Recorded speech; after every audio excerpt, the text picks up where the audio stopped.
Good morning. Morning here in North America. Different time zones, different weather, different times of day. But no matter where you are, I welcome you and we welcome each other here, coming together on the Threefold Sangha. Before beginning the talk, I wanted to remind ourselves of one of the bodhisattvas that are talked about and that exist in this Buddhist teaching that doesn't get as often the same recognition or the same attention here in our Western hemisphere as does Kanzeon. Of course, we all know Kanzeon, the one who hears the cries of the world. But today, I want to point also to Jizo Bosatsu. Jizo Bosatsu, who wanders into hell to bring comfort to those who exist in those hell realms. And looking around the globe, looking around this nation, there are plenty of places that at this time we could experience as such a hellish realm. Wildfires ravage Northern California. Twin hurricanes are barreling down the Gulf of Mexico. There is political strife, domestic and international oppression. You will find news from Belarus. You will find news about political strife here in this country as well. And the reminder that I want to bring up before we begin the actual talk is that we all are called to act in the same way that Jizo does. It is up to us in our human form to not just listen to it, but to go and to bring comfort wherever we can. And no gesture, no nen, no thought, no good wish is too small to be sent to those who are in dire need of relief from those situations.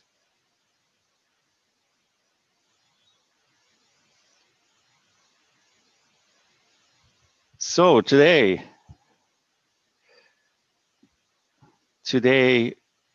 this talk was inspired by a common connection between the Zen Center of Syracuse, Shinge Roshi, and the Charles River Zen Sangha, where I serve during the year. And that common connection is MyoOn Chico Maurine Stuart. I don't know if you remember, but MyoOn Chico, she was the abbot of the Cambridge Buddhist Association until she passed away in 1990. And she was an important teacher to Shinge Roshi. And the story that I will tell today actually was also used by her in a teisho that she gave at the Zen Center of Syracuse. So it's a wonderful connection to see these important stories, women, and connections that we all have and that we didn't even know about until they are being revealed. And our practice partially is to be open to that revelation of what has already and always been there. So MyoOn Chico, I happened to then serve later as the abbot of the Cambridge Buddhist Organization from 2004 until 2011, when that institution, which is, along with the Zen Study Society, one of the oldest Zen institutions here in the United States, 1957, 1958. But in 2011, the Cambridge Buddhist Association stopped offering actual Zen practice. That's when Charles River Zen came into existence to carry forward that uninterrupted line of zazen that had been offered since 1957, when Shinichi Hisamatsu and also, of course, D.T. Suzuki were not only resident scholars at Columbia University, but also came to Harvard University, which is in walking distance from the former location of the Cambridge Buddhist Association. So I'm honoring this connection today with great joy. And here is the story for today. 4 monks were going in China, just a short time after Zen has arrived, maybe a few generations, 5 or 6.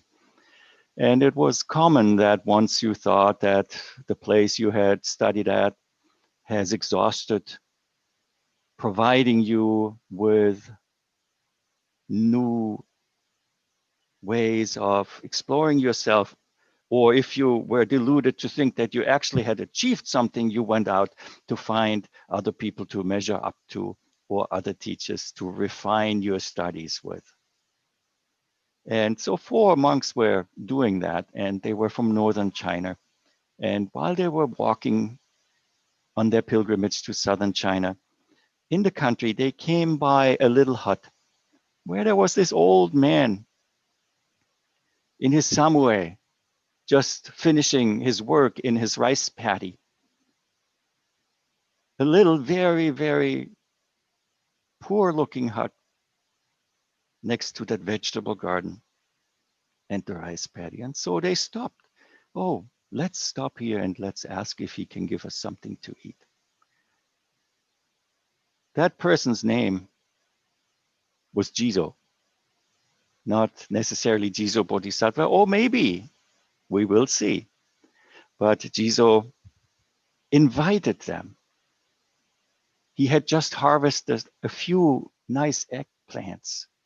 And in his little hut, he created a wonderful dish for them, apologizing that he could not invite them into his small cabin.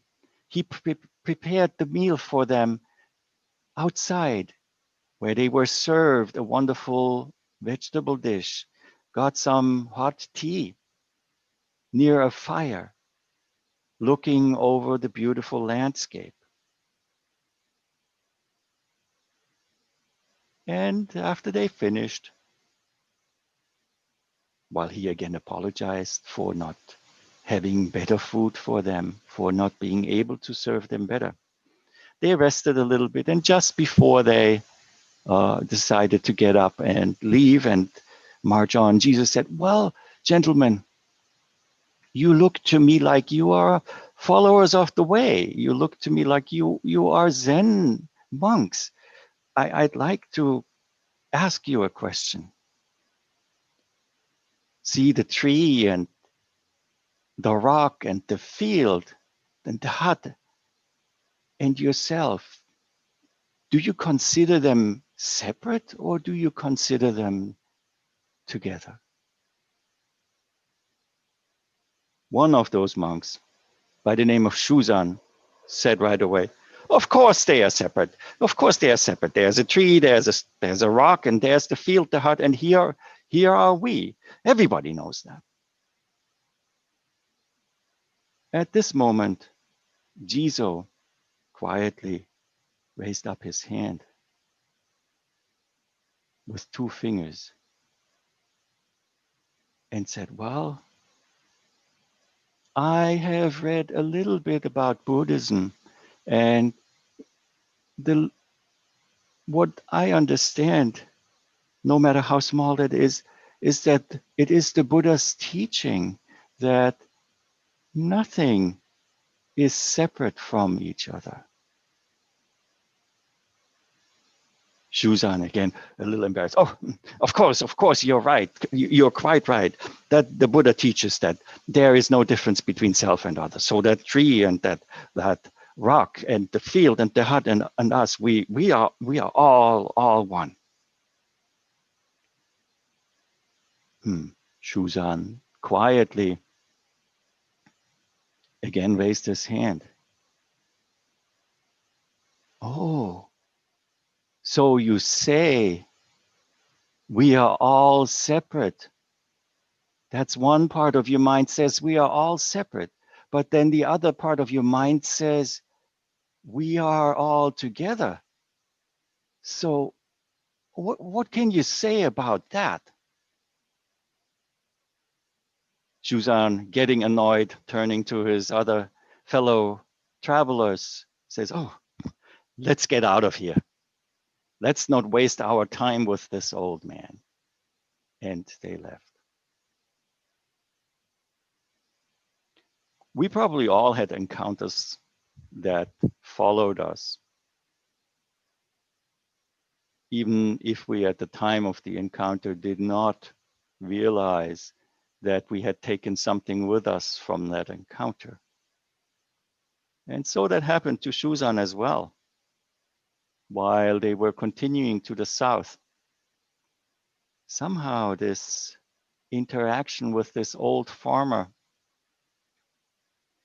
continued to churn in him. What is it? What is it? He's right. Is it all one or is it separate? Which part of my mind says it's one? Which part of my mind says that it is one and separate? And so he started to enter deeply into that investigation that we enter into when we go into Zen practice.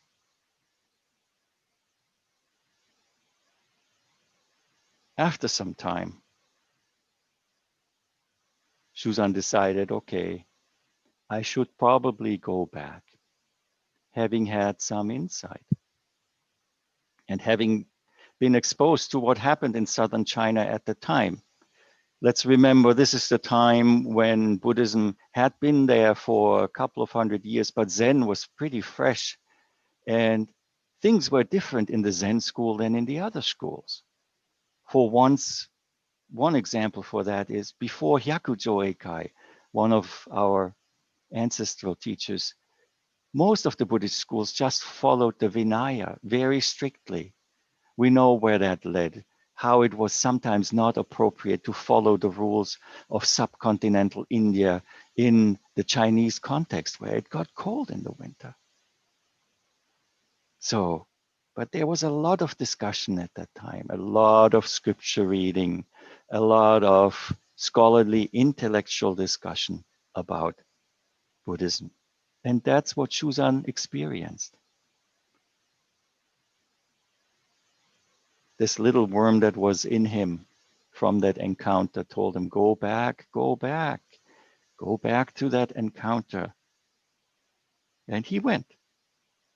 This time when he arrived, Jizo was not wearing his work outfit. He wasn't a farmer. He wore his robes. Instantly, Shuzan recognized that he had met somebody completely different than he had thought before. And Jizo asked, where did you come from? A question that we all encounter here and there.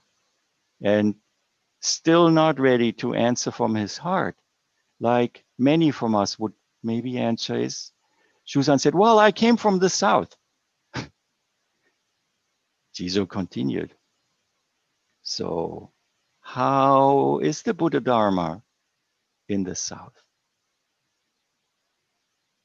And Shuzan told him exactly what I described.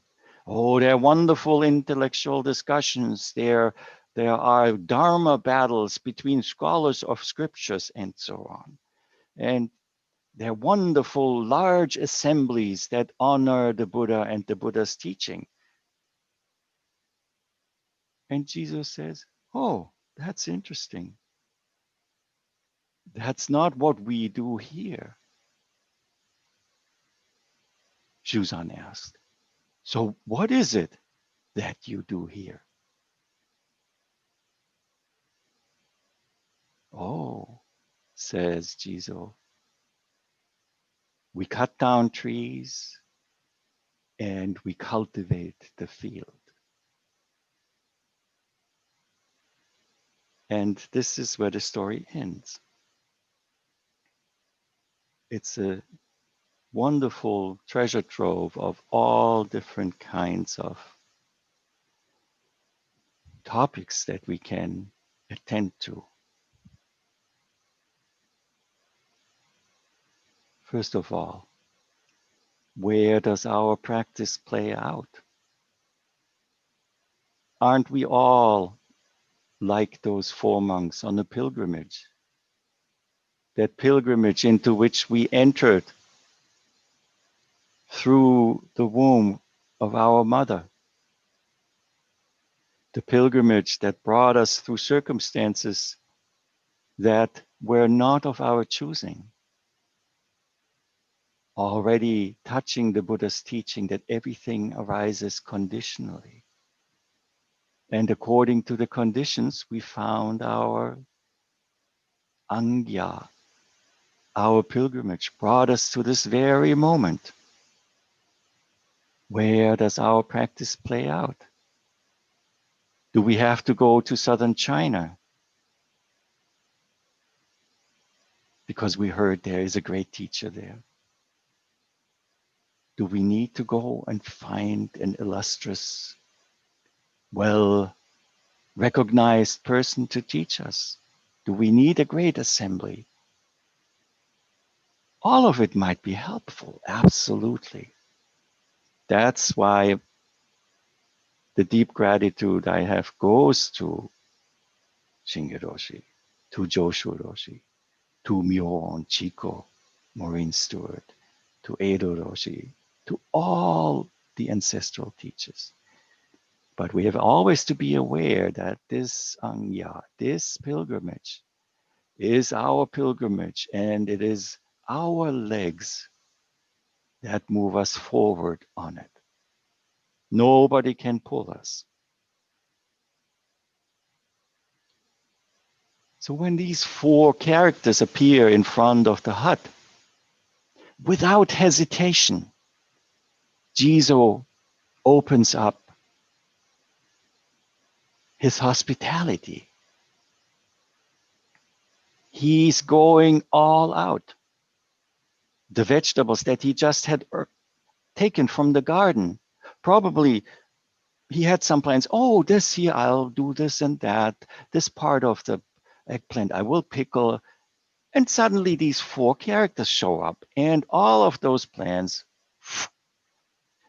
because instead of keeping the food for himself that could have sustained him 4 times as long, these 4 hungry mouths appeared. And like a true bodhisattva, the true meaning of dana is to give not only yourself away, but also that what you yourself needs, that what you need. Giving something that you yourself need is one of the most wonderful manifestations of dana. Giving yourself is also a manifestation of no self, of muga, of truly becoming that bodhisattva that gives sustenance. A bodhisattva who brings comfort to weary travelers, all of them on their own pilgrimage, but all of them again moving on their own legs. So this hospitality, giving oneself away.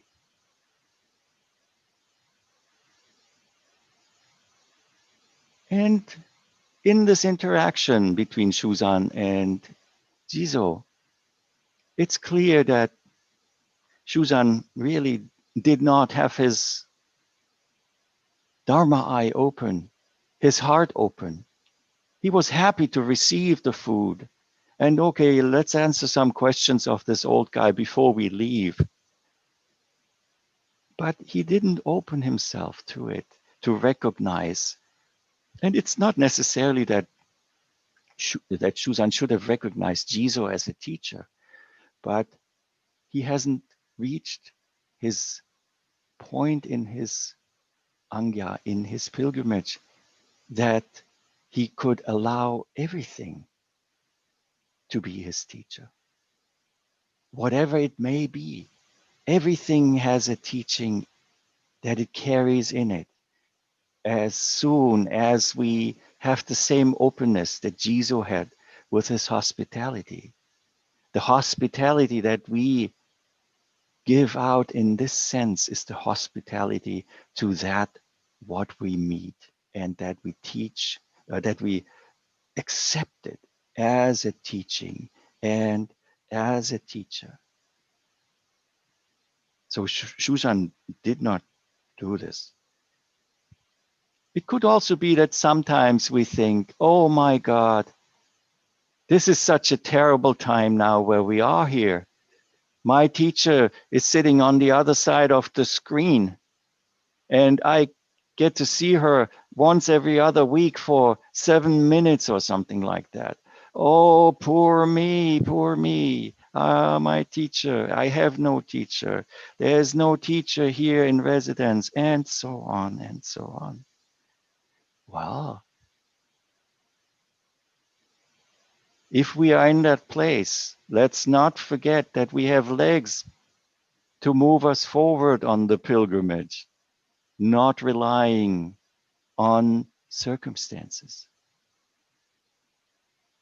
So recognizing everything being our teacher, we will have to come to the very difficult recognition that we ourselves also must teach ourselves.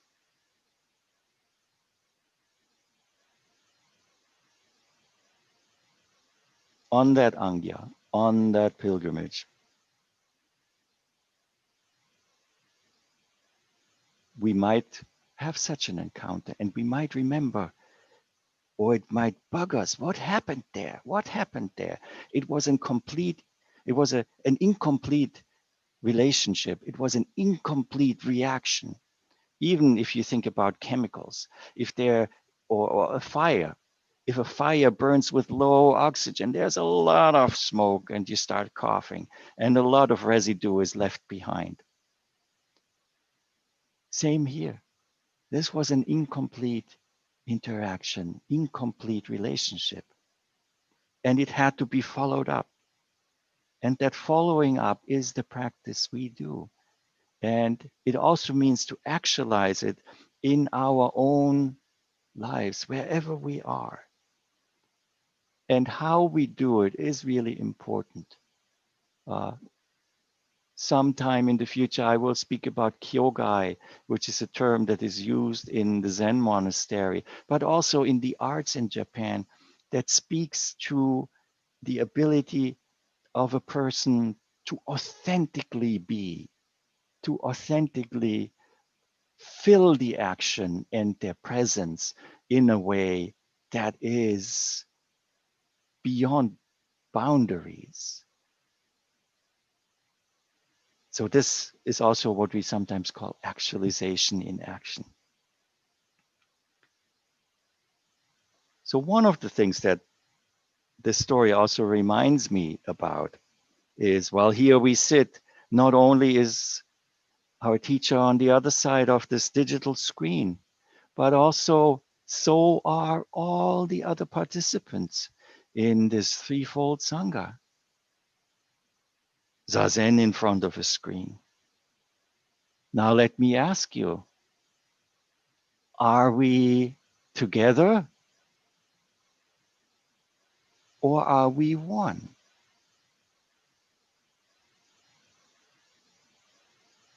How can we come to the point that we are one and not together at the same time? And this practice, especially Rinzai Zen, has built a way to approach that. And in that approach, it's also that we have a certain formality. So even when we get together here and we are separated geographically, but we have the bits and bytes streaming these pictures and sounds onto our screen, we are not alone. We are not alone. We are together. And how we now put this kyogai, this authenticity into it, is that we don't forget about it while we sit here in front of these cameras. You know, it is such an easy temptation. Oh yeah, well, I'm here at home, and to forget about the camera. And in the middle of a sit, let's try to even extend that oneness of that formal spirit of sitting together, even though there is very, very large physical distance between us. And how do we get there? Again, you have legs. We have legs. We have legs to walk on this pilgrimage ourselves. So, the final answer of the story was about cutting trees and cultivating the field. Cutting, pruning. I can hear Roshi say, cut, is part of cultivation. Not only tilling the field, but taking out the little weeds that crop up, so that what we try to cultivate grows. Yet, here again, together or apart. Let me give you the analogy. What might seem as a weed might be a nightshade that has wonderful potatoes below the surface. So we can't just come and go at it from what seems to be on the surface and forget about that we can't readily see. That's why we call this an investigation. And even if we take that weed out, we might end up with potatoes. Let's say our thoughts are potatoes. And we have to learn that if we eat them raw as they are, we'll get very sick. But if we sit down and we turn into that potato boiling pot of Zazen, what emerges is a wonderfully sustaining, nurturing gift of nature that can keep us alive and moving forward on this pilgrimage that we all are undertaking. Shuzan asked himself at some point, after he had left, what kind of Zen student am I that I ran away from this old farmer? And that is a question that we should ask ourselves all the time. What kind of a Zen student am I? Am I a Zen student that has a patch up here belonging to this and this Zendo? Am I somebody who says, I am not a Zen student? So all these questions we have to address ourselves.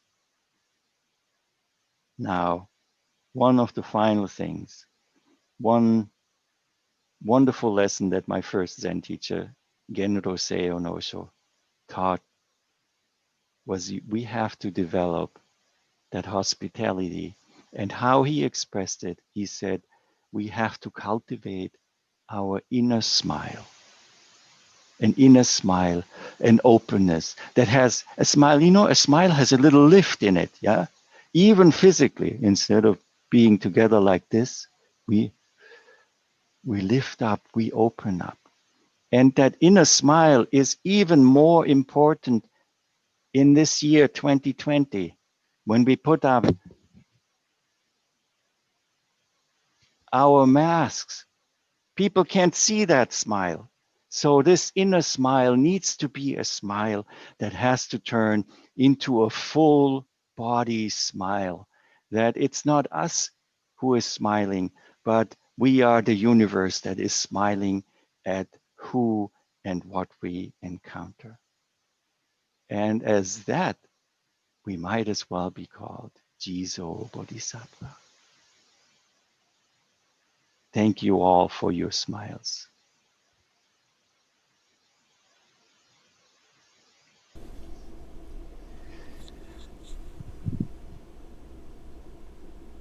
My closing thought that I would like to offer today is I started speaking about the fires, about the hurricanes, about the political strife, and but also about hope. So fear and hope. Often, that's the third time I say today that something gets a bad rap from the Zen teachers. Fear and hope sometimes get like a bad kind of uh, uh, label.